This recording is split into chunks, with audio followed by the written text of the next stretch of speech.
Kan pernah belajar kan ya, di basis data, di sistem basis data ada yang namanya view gitu kan. Nah, ada yang namanya table, ada yang namanya relation, ada yang namanya view. Nah, tugasnya view itu apa? Nah, si view itu hanya untuk membaca data gitu kan. Ya, jadi misalkan aplikasi akan membaca data, udah jadi berikan namanya sebuah view. Tujuannya apa? Untuk melakukan namanya apa? Security control gitu kan. Ya, kita bisa lihat. Dan yang ketiga adalah integrity control. Maksudnya apa? Ya, seperti yang saya bilang, kita itu harus terintegrasi. Terintegrasi bukan berarti sentralisasi. Ya, jadi ingat, sifat dari yang namanya distributed database, ya, oke, dia itu terintegrasi. Ya, tapi bukan apa? Sentralisasi. Ya, bukan sentralisasi. Oke, bukan sentralisasi. Ya, oke, tetapi apa? Dia itu terdistribusi. Oke, nah ini makanya nanti saya bilang dia itu meskipun terdistribusi, distributed kan ya, tapi dia itu harus terintegritas gitu kan ya, integrated seperti itu. Ya, distributed itu kan seperti itu. Oke. Jadi hari kita akan belajar ke sana tentang view management, security control-nya, berikut dengan integrity control-nya. Tujuannya apa? Ensure that authorized user perform correct operation. Nah, ensure that authorized user. Nah, namanya authorized user. Jadi ketika kita membahas tentang security, pasti bahas adalah otorisasi gitu kan. Ya, jadi siapa saja sih user-user yang memang bisa melakukan operasi-operasi yang memang diperuntukkan oleh dirinya gitu kan. Ya, jadi nggak sembarangan. Kalau dia bisa read, ya read doang. Kalau dia bisa update, oke, dia bisa read, bisa update juga seperti itu. Ya, tujuannya apa? Contributing to the maintenance of database integrity seperti itu. Apa? Baik lagi, ya, meskipun dia terdistribusi, dia itu harus terintegrasi seperti itu. Oke, kita bisa lihat. Jadi lebih ke sana kita ya, view management, security control, and integrity control. Oke, nah kita bahas yang namanya view management ya, pengelolaan namanya view. Ya, apa sih namanya view? Virtual relation. Ya, apa sih namanya view? Virtual relation. Jadi view itu adalah tabel-tabel virtual. View ini secara fisik nggak ada, tetapi secara virtual ada. Tujuannya apa? Untuk menampilkan, untuk memberikan informasi hanya yang bisa dibaca saja seperti itu. Nah, bisa juga view itu diupdate ya apabila diyakinkan bahwa memang view-nya itu memiliki integritas seperti itu. Ya. Oke, kita bisa lihat. Jadi dia betul berupa virtual. Oke, kemudian generate from base relation by a query. Oke, jadi yang namanya view itu adalah sebuah perintah query. Ya, oke, ya jadi ada perintah query itu namanya view. Nah, not store as a base relation, dia itu nggak disimpan, makanya namanya adalah virtual. Oke, kalau yang namanya relation pasti base relation itu pasti disimpan, tapi namanya view adalah virtual relation, makanya dia itu nggak disimpan. Kemudian dia itu apa? Dia itu berupa query. Oke, kita bisa lihat. Ya, kita bisa lihat di sini. For example, ya, supaya contohnya kita bisa create view size gitu kan ya. Ya, namanya Pak Size bisa lihat ya, employee number, name. Ya, jadi apa? Dia itu punya apa? Parameter namanya employee number sama employee name. Sebagai apa? Nah, ini perintah query-nya. Oke. Nah, ini adalah perintah query. Jadi, nanti si view-nya ini isinya apa? Menampilkan employee number sama employee name. Oke, jadi yang ditampilkan adalah nomor pegawai dan nama pegawainya. Dari mana? Ini base relation. Nah, nih kita bisa lihat yang saya kasih warna hijau, employee. Berarti apa employee? Base relation. Oke, kalau ini secara keseluruhan adalah perintah query. Kemudian where title sama dengan sys analyst. Jadi kita akan menampilkan semua pegawai dari tabel pegawai yang apa nih? Pekerjaannya adalah seorang sistem analis, ya, seorang analis sistem. Ya, ditampilkan apa? Employee number sama employee name. Oke. Ini adalah base relation. Yang warnanya hijau adalah base relation. Oke. Yang warnanya merah adalah view-nya. Namanya view-nya adalah science seperti itu. Kita bisa lihat. Oke. Yang ditampilkan apa? Employee name sama employee number. Title tampilkan nggak? Enggak. Si title nggak tampilkan. Karena memang yang akan saya tampilkan bukan apa? Bukan title-nya, tapi apa? Employee number sama employee name. Kita bisa lihat. Kemudian, si view ini menampilkan pegawai yang kerja adalah sistem analis. Yang mana? Kita bisa lihat. Oke, yang mana? Yang ini, dan yang ini. Ada 3 kan ya? Oke, yang pertama adalah itu. Oke, employee number 2. Siapa namanya? Michael Smith, misalkan seperti itu. M. Smith, oh, sistem analis. Oke, dapat dia. Kemudian ini bukan, oh bukan. Ini bukan. Kemudian programmer bukan. Nah, ada namanya, oke, ya BKC, sistem analis juga, oke, tarik ke sini. Ini bukan. Nah, yang tadi adalah J. Jones. Dia juga sistem analis juga, oke, tarik ke sini, oke, ya.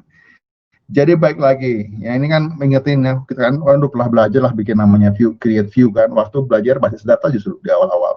Ya, view adalah virtual relation. Jadi apa? Nanti si view ini adalah isinya ini. Ngambil dari mana? Ngambil dari sini.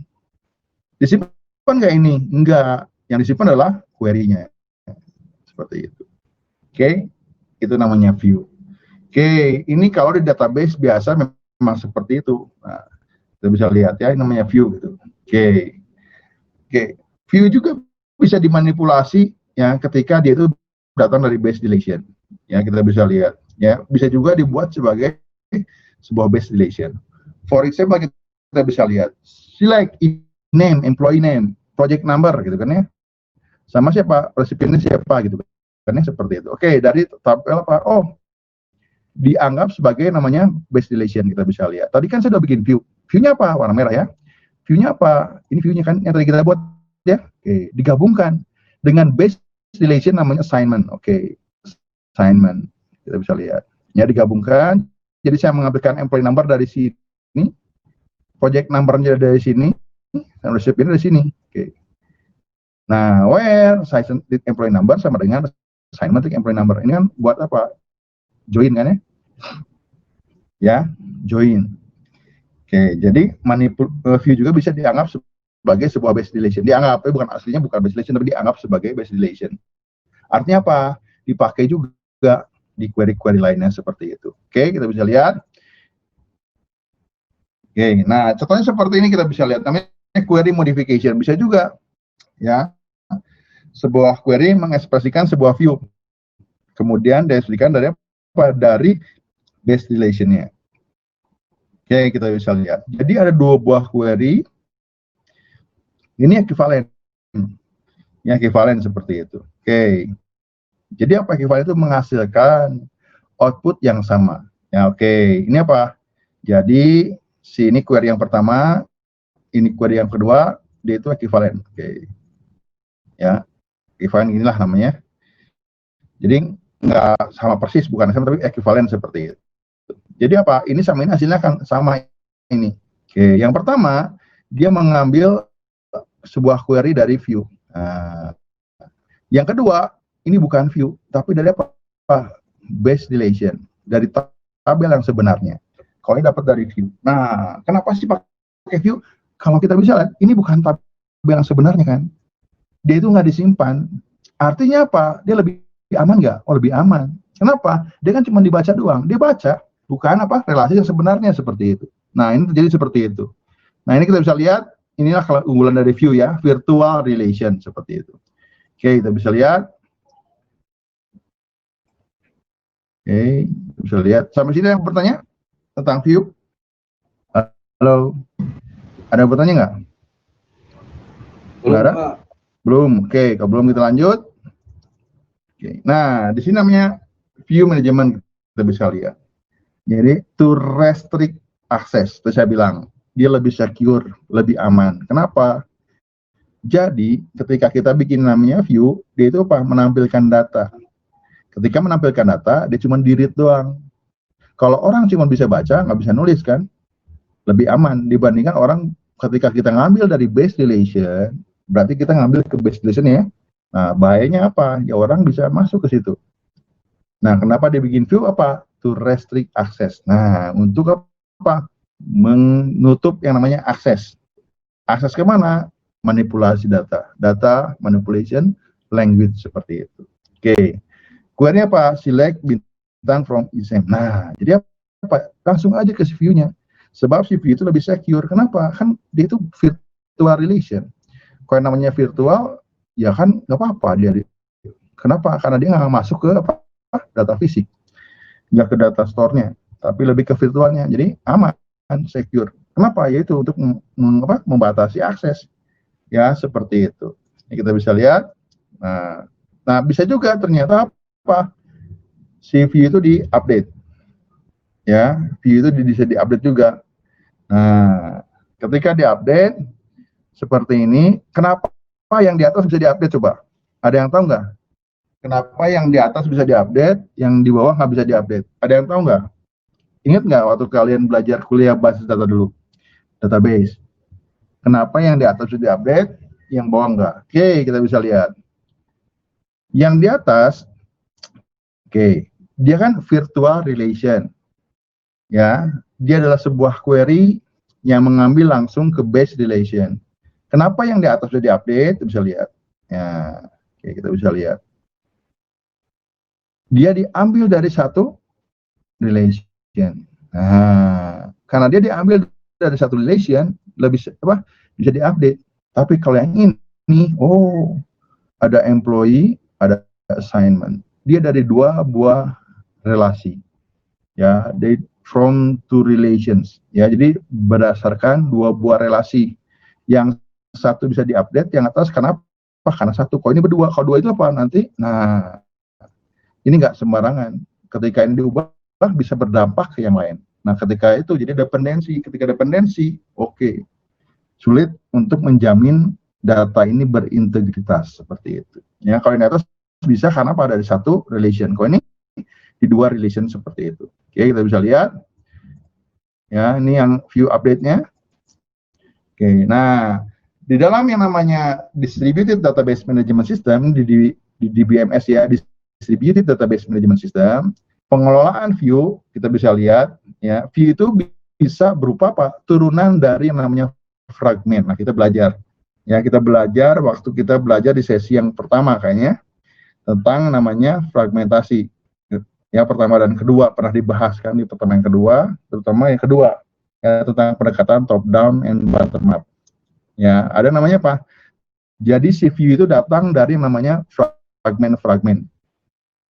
Ya, ini ketika kita main di distributed. Artinya apa? Ketika kita buka bikin namanya fragmentasi, baik itu vertikal atau horizontal, tergantung dari kompleksitas si kasusnya, ya. Nah, dibuatlah view. Nah, dibuatlah view yang diturunkan dari apa?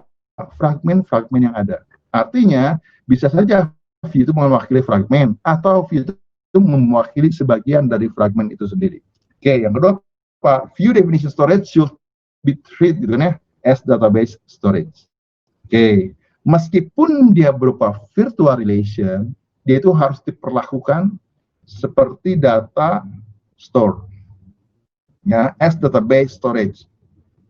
Ngerti ya? Jadi baik lagi ini kan masalah transparansi. Transparansi bukan berarti orang bisa lihat ke dalam, bukan justru. Jadi orang nggak perlu tahu dia melakukan query, dia ngambil datanya kemana, ngambil ke view yang mana, anggap aja dia dianggap sebagai apa? Database storage. Oke, yang ketiga apa? Query modification result in a distributed query gitu kan. Jadi ketika namanya query dieksekusi, dia itu pasti terdistribusi. Misalkan, Pak, saya mau ngambil, misalkan kita ada sebuah perguruan tinggi yang ada di Bandung dan ada di Medan. Ya, kita dua buah perguruan tinggi, satu di Bandung, satu di Medan. Oke, saya akan menarik nih, ya. Saya akan mengambil data mahasiswa dari program studi informatika. Oke, ketika kita ambil, kan ada apa tadi? Yang satu di Jakarta, yang satu di Jakarta, yang satu di Medan. Satu lagi di Bandung, Pak. Oke, ketiga. Ketika saya mau mengambil apa? Nah, ini kan pasti kan terhubung dalam sebuah, makanya terdistribusi itu kayak gitu ya.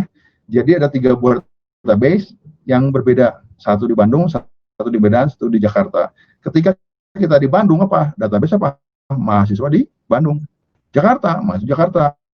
Medan, mahasiswa di Medan. Tapi Pak, saya diminta untuk apa? Meretrieve data.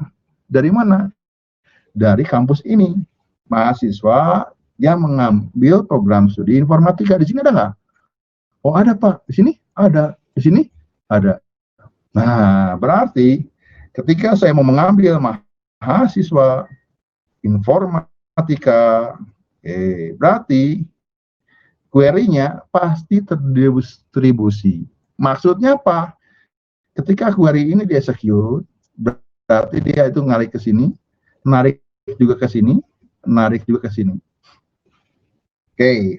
Tetapi secara apa? Proses dia nggak perlu tahu, pokoknya saya diperintahkan untuk menampilkan data mahasiswa dari program studi informatika. Oke, nah perintahnya itu dia nggak perlu tahu.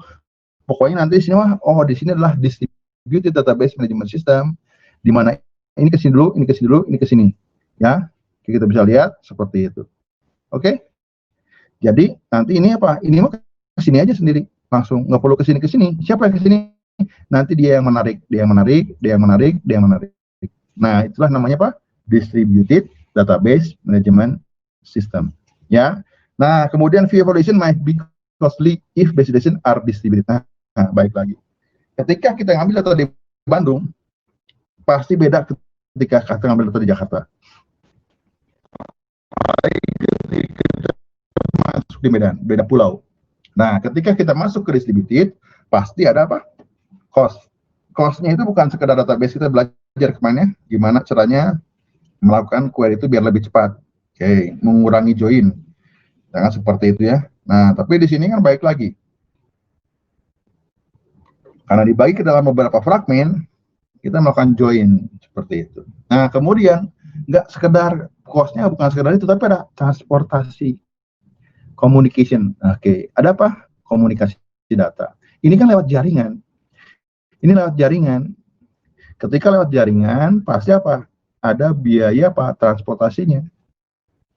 Ya, narik data dari Bandung, seperti saya bilang, kita di Bandung, narik datanya di Bandung, nggak cepat pastilah, kan Bandung sama-sama Bandung. Ke Jakarta, ya nggak secepat ke Bandung. Ke Medan, oh pasti lama. Kenapa? Beda pulau. Misalkan seperti itu.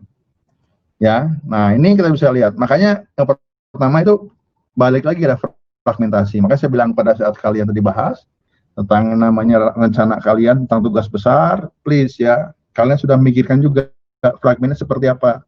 Ketika bahas fragmen, oke, ingat, dia itu apa? Ingat terdistribusi, distributed query.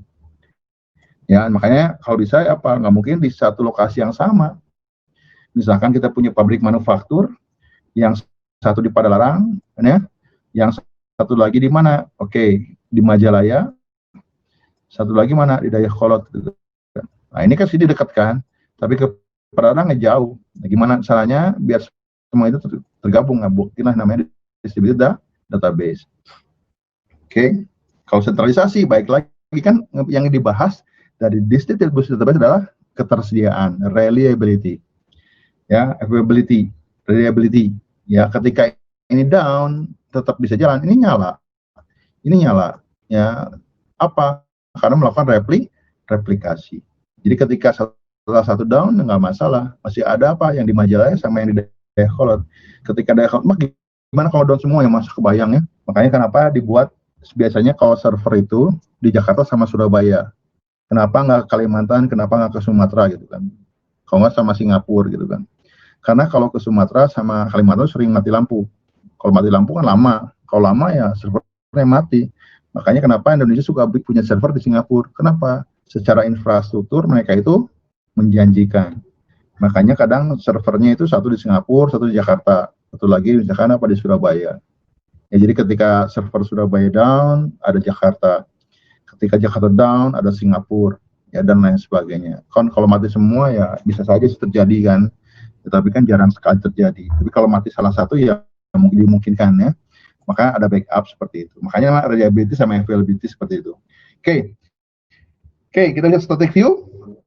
Do not reflect the update to the base relation. Jadi apa? Database CV-nya bisa diupdate. Baik lagi karena apa? Dia menampilkan data. Manage as temporary relation. only access path is sequential scan seperti itu. Kemudian apa? That selectivity, snapshot gitu nih, behave as pre-calculated answer seperti itu. Dan adalah periodic recalculation. Secara periodik kita akan apa? Dikalkulasi ulang, dalam artian nanti si view-nya ini diupdate. Apa? Kan ini query-nya. Nah, query-nya diupdate. Kenapa? Ya baik lagi. Karena apa? Ini terdistribusi, bukan sentralisasi. Kalau nggak perlu kan? Nah, secara periodik ada namanya recalculation seperti itu sendiri. Oke. Sampai sini yang bertanya? Halo? Masih ada kan kalian ya? Ya? Halo? Belum ada pertanyaan, Pak. Oke, belum ada pertanyaan. Ini si Adi jawab, si Adi terus ya nih. Kita bisa lihat ya. Budiman? Halo? Budiman? Oke, ada. Oke, siap ya. Oke. Kita sekarang masuk ke data security, kita bisa lihat apa data protection. Ya. Prevent gitu kan ya, the physical content of data to be understood by unauthorized user. Tadi saya bilang, ya, ketika ngebahas tentang nama security, apa? Restrict access, membatasi akses. Kenapa? Dimungkinkan ada orang-orang yang memang nggak punya apa otoritas. Nah, dia akan mengakses unauthorized users gitu kan ya, unauthorized user. Kenapa? Kita proteksi. Kenapa? Di restrict aksesnya dengan menggunakan namanya view management seperti itu sendiri. Oke. Paham ya? Jadi mencegah apa? Akses langsung ke apa? Ke konten fisik gitu kan. Nah, ada juga namanya encryption sama decryption. Nah, suka ada kan ya? Public key encryption, data encryption standar. Ya, caranya apa? Gimana caranya mengamankan yang melakukan enkripsi? Ya, enkripsi itu kan ada lossless, lossy ya, itu kan fungsi hash ya. Ya, ada yang bisa dibalikin, tapi zaman sekarang tuh ngeri-ngeri jago-jago gitu kan ya. Ada aja misalkan ya di breakout gitu kan seperti itu. Tapi kalau kita bisa lihat sekarang apa?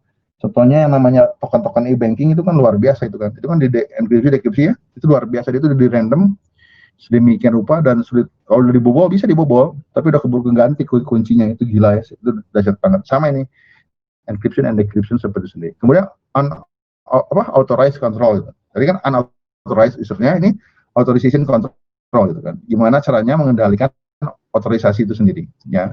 Only authorized user perform operation there are allowed gitu kan ya, to own the database ya. Coba identification of subject and subject on object gitu kan. Kemudian apa? Authentication of subject, granting of right. Nah, nanti kita bisa bikin namanya matrix otorisasi seperti itu sendiri. Nah, jadi ketika kita akan melakukan apa? Tadi balik lagi security, keamanan. Nah, data apa? Data protection. Yang pertama apa? Ke konten fisiknya. Nah, kemudian melakukan enkripsi dan dekripsi. Ya, tentunya kalau kita bisa lihat, nih Zoom kan pernah jadi heboh ya. Ya, karena Zoom itu ternyata bisa dia apa? Bisa di sniffing ya. Jadi enkripsinya bukan end to end gitu nih. Kan kayak WhatsApp udah mulai ya end to end gitu nih. Ini apa? Terjadi satu dan lain hal, makanya sempat ya masalah privacy dan lain sebagainya. Kemudian authorization control kita bisa lihat ya seperti itu. Oke. Bisa lihat. Nah, tadi sih security control. Sekarang kita bahas adalah semantic integrity control. Oke, kalau nama security mirip-mirip dengan database management system lainnya, disebut ya. Tadi balik lagi ke tadi, ya restrict access, ya kan ya, mencegah akses ke konten fisiknya, enkripsi, dekripsi, kemudian melakukan pengendalian otorisasi, gitu kan, authorization control seperti itu sendiri. Nah, yang jadi masalah terbesar dalam memory distributed adalah integrity control. Nah, ini yang sedikit tricky ya, maksudnya dalam artian ini sebuah tantangan besar gitu kan. Yang pertama adalah maintain database consistency by enforcing a set of constraint defined on the database. Ya, jadi kita bisa lihat mengelola yang namanya konsistensi database itu kan. Ingat ACID ya, atomicity, consistency, isolation, and durability. Yang kita belajar kan waktu itu di SBD, konsep transaksi itu sendiri. By enforcing a set of constraint, apa dengan menegakkan ya, dengan enforce itu penegakan ya, dengan melakukan apa, penegakan aturan gitu kan, set of constraint ya, batasan-batasan gitu kan ya, yang telah didefinisikan dalam sebuah database gitu kan.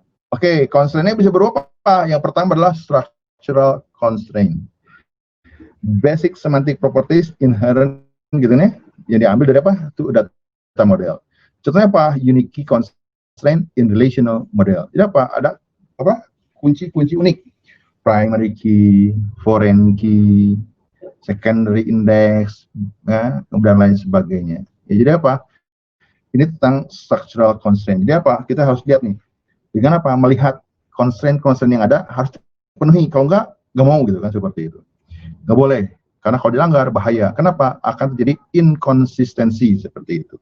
Oke, yang kedua adalah behavioral constraint. Regulate application behavior seperti itu.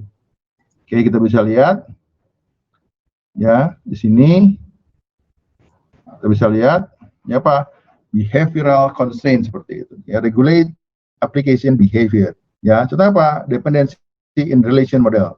Ada dua komponen kita bisa lihat.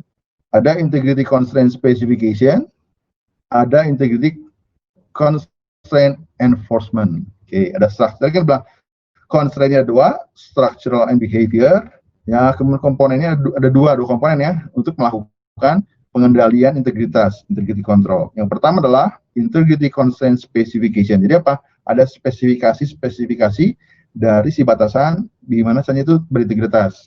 Yang kedua adalah enforcement. Ibaratnya apa? Penegakan. Jadi apa? Kita punya batasan, please. Kalau bisa dilanggar, nggak boleh gitu kan. Ya kalau ini nggak benar penegakannya celaka. Indonesia kan begitu ya. Ada lampu merah berhenti, lampu hijau jalan, lampu kuning kan harusnya siap-siap kan. Di kita nggak tancap gas seperti itu. Oh, coba aja kalau kamu dijalankan lampu kuning harus tancap gas, pastikan seperti itu. Zebra cross buat orang menyeberang jalan, sekarang berubah fungsi kan menjadi tempat baris motor. Nah itu kenapa? Enforcement. Nah baik lagi sama database juga. Ternyata apa? Integritas juga penting. Nah kita harus pahami bahwa itu memang harus dijalankan seperti itu. Oke, sampai ini kita bisa lihat. Ada yang bertanya nggak? Halo. Pak. Ya.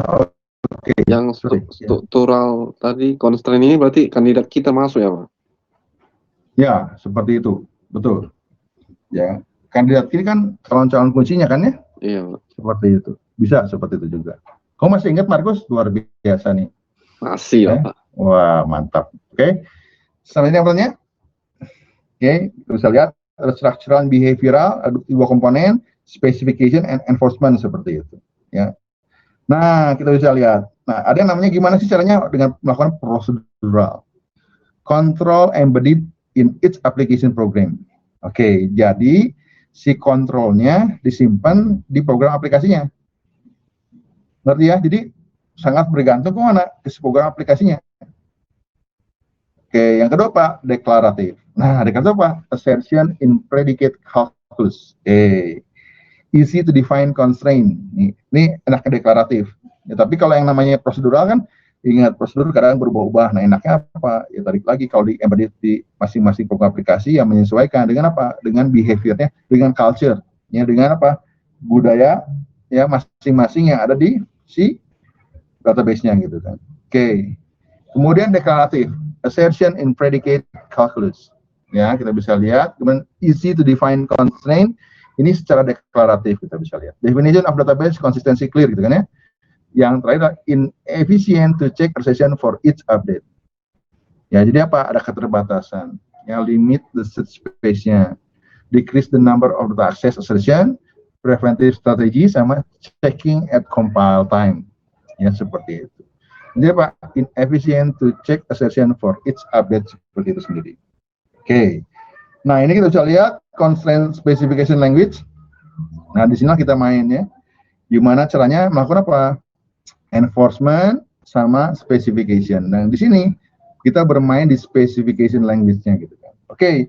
Adanya predefined constraint. Jadi ada apa? Batasan yang memang sudah dijelaskan di awal. Oke, contohnya apa? Not null attribute employee number not null in employee. Bikin aturan. Sebuah spesifikasi bahwa yang namanya nomor pegawai itu nggak boleh kosong di relasi employee.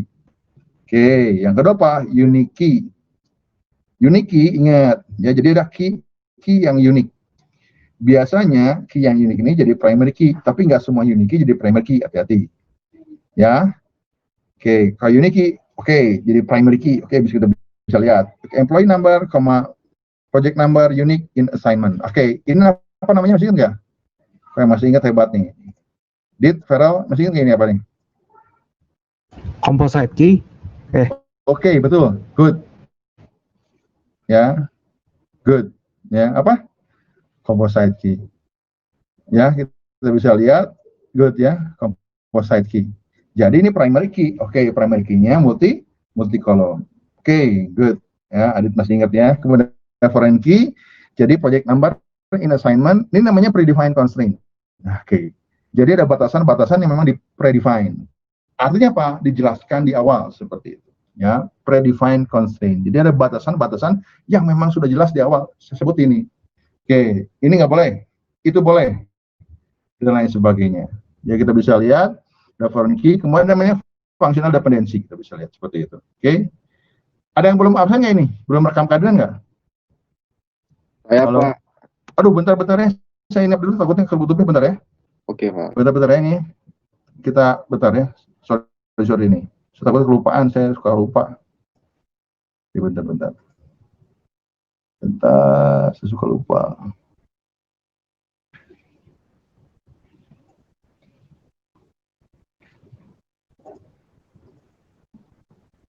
Aduh, di mana ya, bentar ya. Bentar, saya suka lupa nih. Oh, Markus ya belum ya.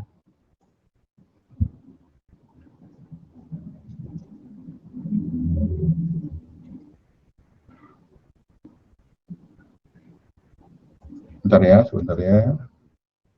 Suka lupa nih, penyakit saya tuh lupa.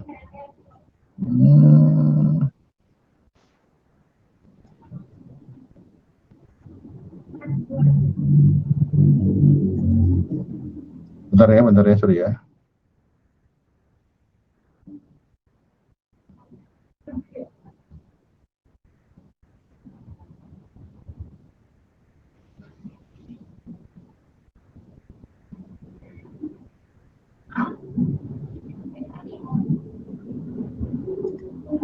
Bentar, saya suka lupa.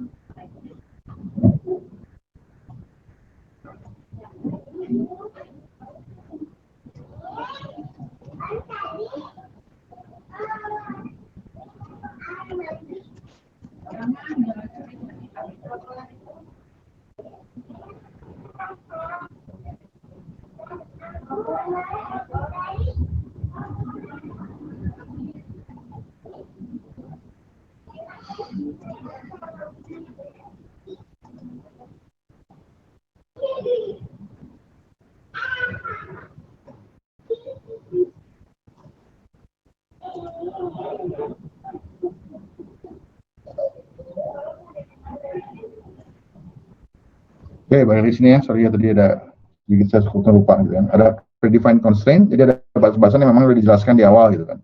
Ada not null attribute, ini udah bahas ya, ada functional dependency juga ya. Jadi employee number di dalam relasi employee menentukan apa? Menunjukkan apa? Employee name. Jadi dengan saya tahu employee number-nya, saya tahu siapa pegawainya gitu. Oke. Seperti kita bisa lihat. Ya, nah ini ada precompile constraint. Nah, tadi dibilang. Yang tadi mah predefined, jadi saya jelaskan lebih ke structure. Yang ini apa? Oke, ini precompile constraint. Oke, jadi ingat kita pernah bikin namanya apa? Bikin namanya trigger. Ingat nggak? Ada insert ya, on insert, on delete, on update. Ini modify update kan ya? Nah, kita ada new, ada old. Oke, check on. Nah, kita melakukan apa? Pengecekan.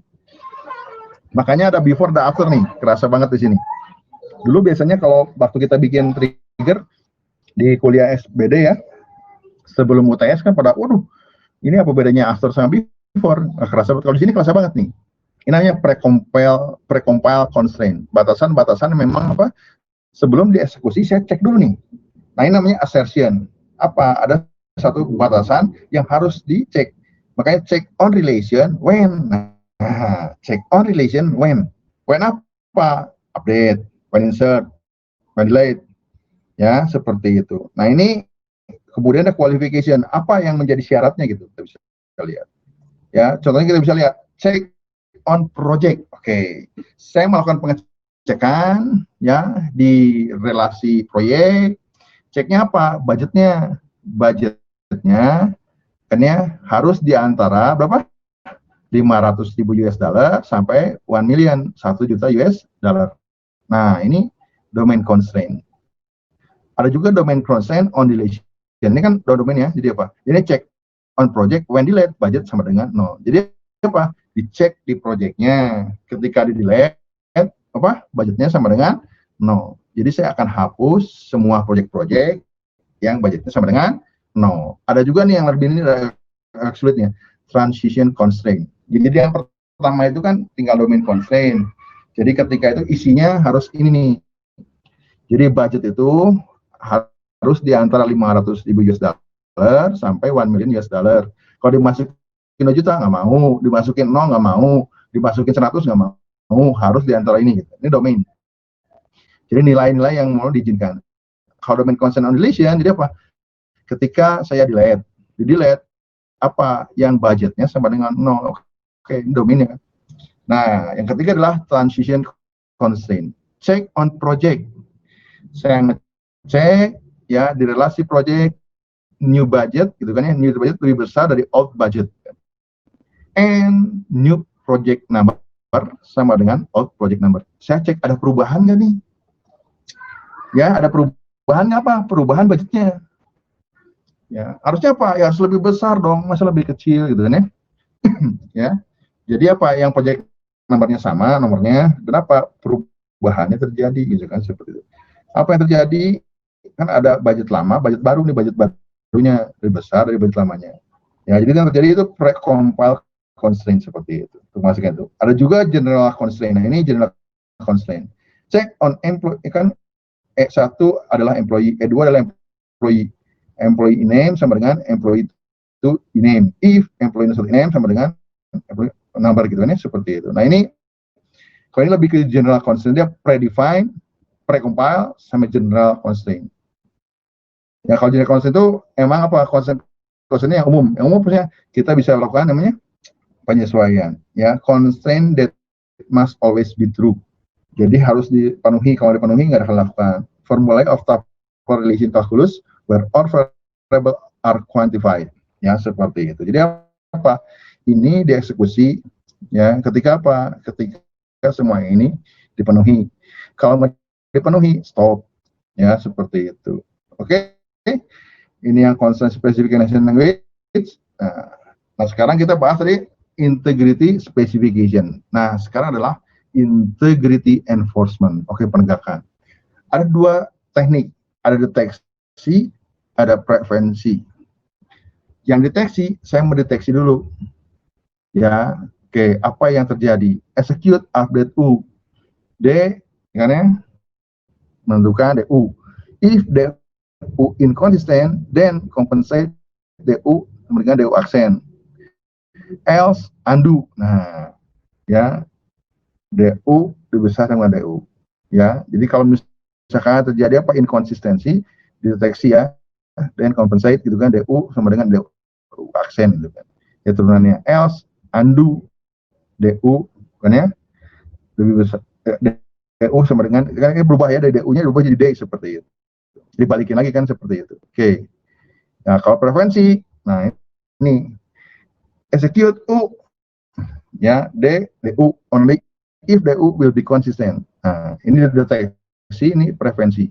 Bedanya kalau deteksi itu ditandain, oh ini terjadi kesalahan. Oke, dikompensasi. Kalau prevensi beda. Kalau prevensi apa? Harus konsisten dulu. Apa? Jadi pencegahan. Kalau deteksi apa? Dikenali. Kalau gini, kayak ini, pencegahan sama deteksi beda ya. Kalau deteksi apa? Mungkin aja dia terinfeksi gitu kan. Kalau terinfeksi ngapain? Kalau enggak ya ngapain? Kalau prevensi, meyakinkan orang ini nggak akan terkontaminasi. Kenapa? Karena memang dia belum terinfeksi gitu kan. Seperti itu. Oke. Ini enforcement, ini adalah query modification. Nah, ini terjadi gitu, seperti itu. Ya, ini preventif gitu nih, melakukan apa? Pencegahan supaya tidak terjadi apa? Tidak terjadi inkonsistensi dengan melakukan apa? Modifikasi si query-nya. Query modification seperti itu kita bisa lihat. Update approach, set budget sama dengan budgetnya dikali 1,1 gitu kan dan sebagainya. Oke, kita bisa lihat. Oke, nah ini si compile assertion kita bisa lihat triple RTC relation, type-nya apa, update type-nya insert, delete atau modify, sama ini apa, check ya assertion-nya on the real relation. Nah ini kita bisa lihat ya untuk semua gitu ya G, di mana G adalah elemen dari assignment dan ada sebagian dari J jadi adalah elemen dari project, kan ya. G titik P number sama dengan J number. Nah kalau di compile assertion-nya jadi apa, ASG insert C1, project delete C2, project modify C3, where. Nah ya C1 gitu kan ya, karena di mana semua yang baru adalah assignment plus gitu kan ya, koma ini ada sebagian dari J elemen dari project gitu kan, new titik P number sama dengan J number. Ini apa C1-nya, C1 apa, ini syarat-syaratnya ya, ini ibaratnya untuk semua gitu nih, ada sebagian gitu kan ya. Nah ini kita bisa lihat ini ibaratnya ini simbol matematiknya seperti itu. Oke, seperti kita bisa lihat. Nah contoh seperti ini di referential relation ada given relation R and update U, R plus content tuple insert by U, R min content tuple delete. Nah R plus ini insert, R min itu delete. Type of U insert R min empty ya, insert Armin empty, content tuple deleted by you. Ini Armin ya, content isinya apa, baris, ini baris-baris row ya, tuple itu row, domain itu field, bisa seperti itu ya. Isinya apa, baris-baris ya, record bukan ya, yang di delete dengan menggunakan CU gitu kan. Kalau delete ini apa, yang di insert sama si empty, ini empty ya, seperti itu. Modify R plus gabung union ya, union R minus R1. Jadi ini apa? Jadi si R-nya dikurangi apa? R1 itu apa? Row yang di delete digabung dengan R plus ini yang di insert seperti ya, seperti itu. Oke, kita bisa lihat. Oke. Nah, ini terjadi, kita bisa lihat nih algoritmanya. Ya, ada step 1, step 2, step 3. Oke. Nah, ini yang terjadi seperti itu, distributed integrity control. Kita bisa lihat ada enforcement. Nah, coba minggu depan bukan, hari Rabu kalian cari contoh assertion gitu kan. Oke. Halo Pak. Nah hari Rabu kalian cari contoh assertion. Jadi bukan tadi buat kan sekarang Pak? Bukan buat sekarang, buat hari Rabu ya. Assertion. Kalian coba cari contoh assertion. Paham assertionnya? Oke. Nah, Iya Pak. tadi kayak check on itu kan dan lain sebagainya, ada namanya deteksi, ada namanya preferensi gitu kan ya. Nah kira-kira seperti apa sih si assertion ini dideteksi sama preferensi itu sendiri gitu. Oke Pak. Ya, oke. Oke Pak. Nanti kan bisa tinggal baca itu ya, tapi sebenarnya intinya kayak tadi gitu kan ya, seperti itu. Tapi kalau ujian akan sampai muncul tadi ya, simbol-simbol matematis gitu kan. Nah ini biar kalian tahu juga gitu kan ya, ada apa assertion seperti itu. Nah bisa disimbolkan dengan simbol-simbol matematis seperti itu. Oke, sampai ini bertanya? Halo. Cukup. Halo Pak. Oke, kalau nggak ada pertanyaan, saya akhiri.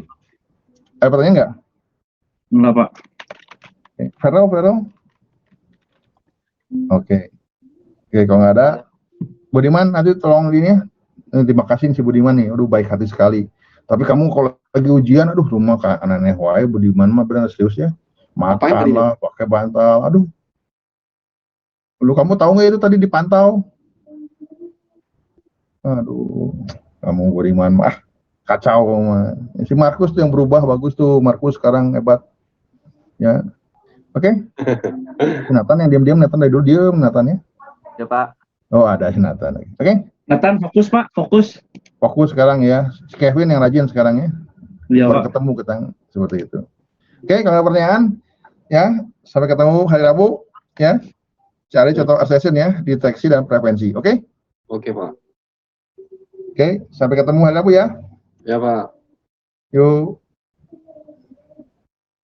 makasih ya semuanya. Iya Pak.